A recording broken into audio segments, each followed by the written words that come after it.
है। अब इसमें हमने बजट पढ़ लिया था कि बजट जो है उसकी क्या डेफिनेशन होती है, बजट पढ़े थे। अब ये 3 तरीके के होते हैं, एक होता है बैलेंस बजट, एक होता है सरप्लस बजट, एक होता है डेफिसिट।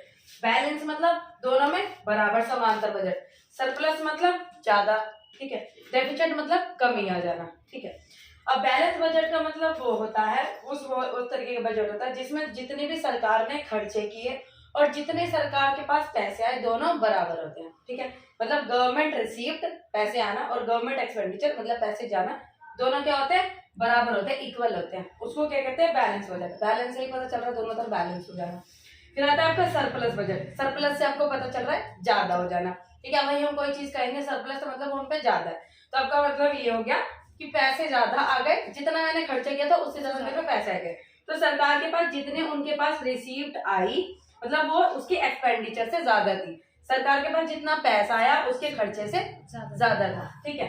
अब मान लो जैसे मुझे कोई कपड़े खरीदने, वो आने हैं 500 रुपए के, लेकिन मेरे पास कितने आ गए 800 रुपए, 300 रुपए एक्स्ट्रा, तो सरप्लस कह सकते हैं। फिर आता है डेफिसिट। डेफिसिट का मतलब कमी आ जाना। अब इसी का अपोजिट, जब सरकार जो है वो बहुत ज्यादा खर्चा कर देती है, इतने उसके पास पैसे नहीं आते, उसको क्या कहते हैं हम, वो क्या कहते हैं डेफिसिट। जब जितने सरकार के पास सरकार ज्यादा खर्चा कर दे और आपके रिसीव्ड बहुत कम हो, सर के पास उतना पैसा नहीं आया लेकिन उसने खर्चा ज्यादा कर दिया, तो क्या हो जाती है, इसके डेफिसिट आ जाती है। अब डेफिसिट की कंडीशन में सरकार बहुत ज्यादा डेब्ट ट्रैप में भी फंस जाती है। क्यों? क्योंकि जब जितना जब सरकार ज्यादा खर्चा कर दे और उनके पास पैसे ना आए, तो सरकार क्या करेगी, उन जितने भी एक्सपेंडिचर जितना खर्चा किया था उसको रिकवर करने के लिए लोन लेना शुरू कर देगी। लोन लेगी, बोरिंग्स लेगी ना, बोरिंग्स लेगी या फिर एसेट्स को सेल करना शुरू कर देगी। तो उससे क्या होगा, सरकार डेब्ट ट्रैप में फंसती चली जाएगी। जैसे और भी लोन लेना और फिर उस रिकवरी के लिए दूसरा लोन लेना, उस रिकवरी के दूसरा, तो उससे क्या होगा, हम एक डेब्ट ट्रैप मतलब एक जाल में है, लोन के जाल में फंसते चले जाएंगे, ठीक है। फिर आ जाती है आपकी डेफिसिट। उसको हम समझेंगे जो डेफिसिट है। डेफिसिट वो कंडीशन होती है जिसमें आपका रिवेन्यू कम होता है, पैसे आना कम होता है और जो खर्चा होता है ज्यादा हो जाता है।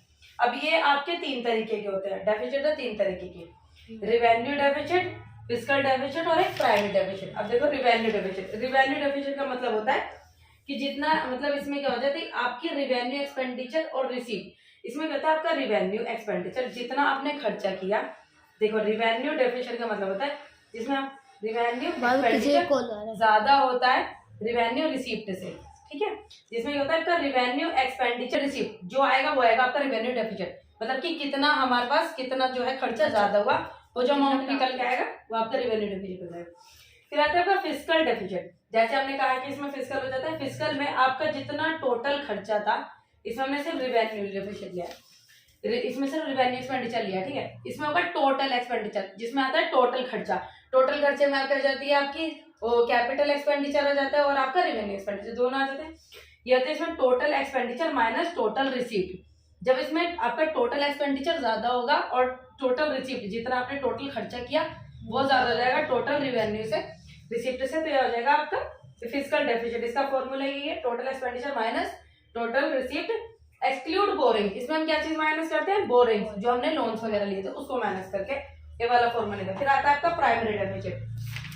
प्राइमरी डेफिसिट का फॉर्मूला होता है जिसमें आपकी फिस्कल डेफिसिट ये निकल के आई, उसमें से हम माइनस करते हैं इंटरेस्ट को।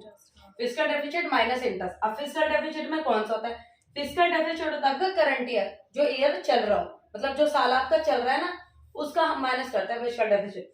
उसमें से इंटरेस्ट हम माइनस करते हैं जो पिछला लोन लिया था उसका इंटरेस्ट, माइनस प्रीवियस ईयर, ठीक है। हम समझे ना, ठीक है। इसमें क्या पढ़ेंगे, रिवेन्यू डेफिसिट। हम क्या पढ़ेंगे, रिवेन्यू डेफिसिट के बारे में। रिवेन्यू डेफिसिट बताए जिसमें आपके रिवेन्यू एक्सपेंडिचर ज्यादा होता है, रिवेन्यू रिसीप्ट कम होता है, ठीक है।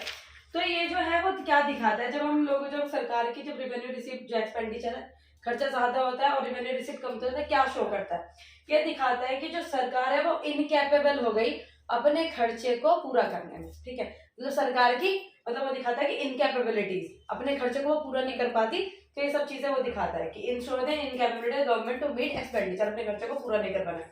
फिर ये कहता है कि show decrease saving of the government. Government ने जितना सेव कर रखा था उसको क्या कर देती है, गवर्नमेंट सारा खर्च कर देती है, कम करती चली जाती है। क्योंकि जब सरकार अपनी एक्सपेंसेस को नहीं मीट करेगी, जितने पास उसके पैसे हैं, तो जितना वो सेव कर रखा था ना उसमें से खर्चा करते चली जाएगी, तो उससे क्या होगा, सेविंग घटती चली जाएगी। फिर था लीड इन्फ्लेशन गैप। अब इन्फ्लेशन गैप कैसे क्रिएट करती है, आपको बताया था, जब मनी सप्लाई कम हो जाती है उसको बढ़ाती है तो सरकार क्या हो जाती है, फिर मनी सप्लाई जो है वो प्रिंटिंग नोट्स करने लगती है, प्रिंटिंग नोट से इन्फ्लेशन, जो मनी सप्लाई बढ़ जाती है तो उससे क्या होता है, इन्फ्लेशनरी गैप हो जाता है। फिर आता है इंक्रीज बोरिंग, जब सरकार पैसे नहीं रहेंगे तो वो बोरो करना शुरू कर देगी, ज्यादा से ज्यादा लोन देना, बोरो शुरू कर। फिर increase future dependence, future burden, जब सरकार बोरो लेगी तो वो भाई उस चीज की रिकवरी कब करेगी, फ्यूचर में, तो फ्यूचर बर्डन को इंक्रीज कर दिया इसने। फिर आएगा warn government to decrease expenditure, ये सरकार को एक वार्निंग देता है कि अपने खर्चे को कम कर दो और अपनी जो रिवेन्यू है उसको बढ़ाने की कोशिश करो, एक सरकार को वार्न करता है कि अपने खर्चे को रोक दो अभी यहीं पे। फिर मेजर्स, मतलब इसमें हम क्या कर सकते हैं कि आप कौन कौन से तरीके जो ले सकते हैं, डिक्रीज एक्सपेंडिचर और इंक्रीज रिवेन्यू, मतलब ये है कि अपने खर्चे को कम करो और रिवेन्यू को बढ़ाने की कोशिश करो।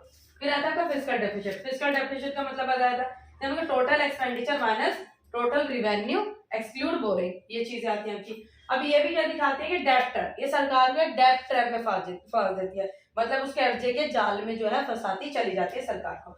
फिर इन्फ्लेशन, इन्फ्लेशन का मतलब है जब आपकी अस्वीति की कंडीशन जो है वो बढ़ जाती है, वो जब आपकी मनी सप्लाई ज्यादा हो जाती है उसकी वजह से, क्योंकि सरकार इन सब चीजों से फंसने के लिए, डेप्टर से फंसने के लिए सोचते हैं कि मैं आरबीआई से ही पैसा ले लूं। अब आरबीआई जो है वो जब उनको क्या रहेगा, ऑप्शन रहेगा, या तो सरकार को लोन दे या फिर उनके मनी सप्लाई जो है प्रिंटिंग नोट करे, प्रिंटिंग नोट से मनी सप्लाई ज्यादा बढ़ जाएगी, जिससे क्या हो जाएगा, इन्फ्लेशन बढ़ जाएगा।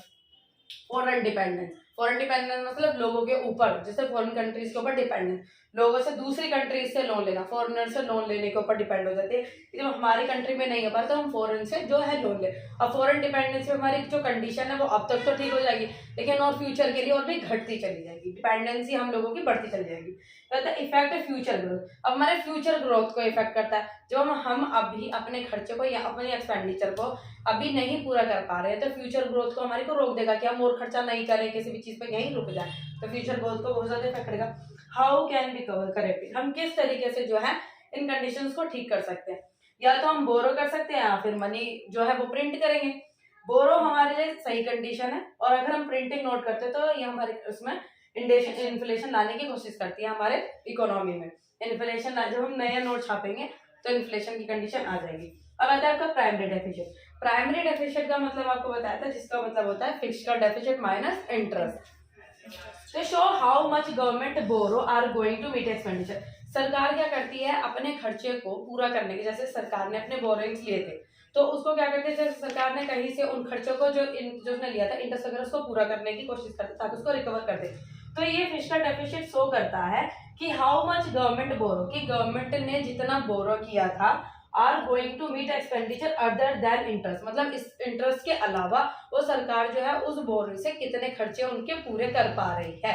ठीक है, कि इंटरेस्ट की रिकवरी करने के अलावा जो उसने बोरो किया था सरकार ने, वो कितने और खर्चे को रिकवर कर पा रही है। ठीक है, तो ये चैप्टर कंप्लीट हो गया।